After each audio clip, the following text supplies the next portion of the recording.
Here is your son. He's 14. His name is Sean.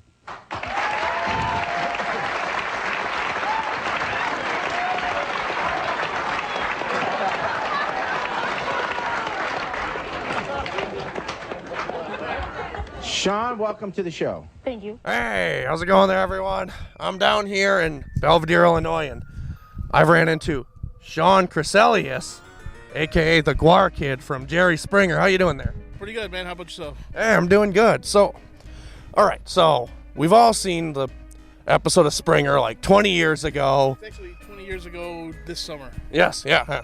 Yes, it is. And, I mean, well, you know, there's always been the rumors for years now about whether it was staged, it was scripted, you weren't really a fan of Gwar, you were a hermaphrodite. Definitely not a hermaphrodite. I am 100% male. Not scripted at all. What happened was actually, I went and saw Gwar when I was 13 years old. I can't remember exactly what month or anything it was, but it was at the Metro in Chicago. Went there with a bunch of my friends. My parents dropped us off, picked us up afterwards, and as we were leaving the venue, somebody handed me a flyer that said, "Be on TV with Gwar," and blah, blah, blah. And I was like, that's pretty awesome. I want to meet Gwar. So I called them. I got up extra early the next day, called them up, and they said that I was the only one who called. So they said that I can be on the show with them and be interviewed and everything, but I had to get one of my parents to go with me because I was under 18. Took me like, I think 3 weeks, something like that, almost a month to convince my mother to finally say yes. She was really cool about it. Everything that she said on there is, she really truly believes all of that, but she never really enforced that. I was always left to be who I am, to express myself as I want, listen to the music that I wanted. My parents really just, like I said, they just let me be myself. So, was there like any like coaching or anything before the interview, before you went on? I mean, actually, there was nothing at all. They sent exactly what happened is they sent a limo to our house. I lived actually out in Des Plaines, Illinois, which is a suburb of Chicago. That's where I grew up. They went from they picked us up. We got there. We brought us into the back room, into the green room with the other. There was another woman on there who was confronting El Duce from the Mentors.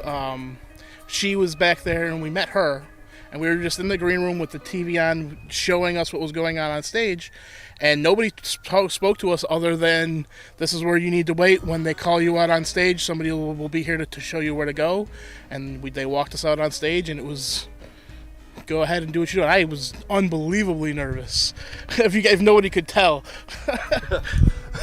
So, speaking of El Duce, like, I mean, obviously you had some choice words for El Duce on the show that I believe, what was the exact word you used? I believe I called him an idiot.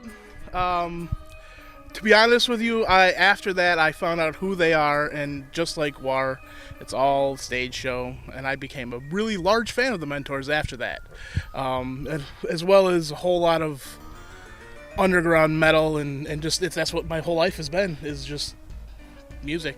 And I mean, obviously now there's the infamous legend of El Duce about whether or not he really did or did not kill Kurt Cobain. I mean, it's kind of cool that you were like that close to the guy that may or may not have murdered Cobain.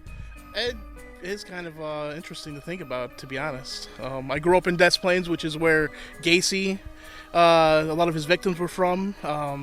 So that's kind of interesting. I was actually got in a little bit of trouble when I was younger and had my mugshot taken in front of the exact same wall that Gacy did when he was arrested.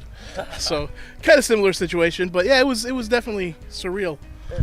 And I mean, I guess so. Anyways, after that, obviously, it's been 20 years since what's happened since that up till now, and those 20 years with Sean.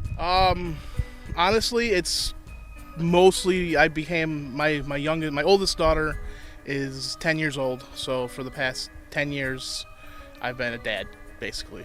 Their mother is no longer around, so it's just us.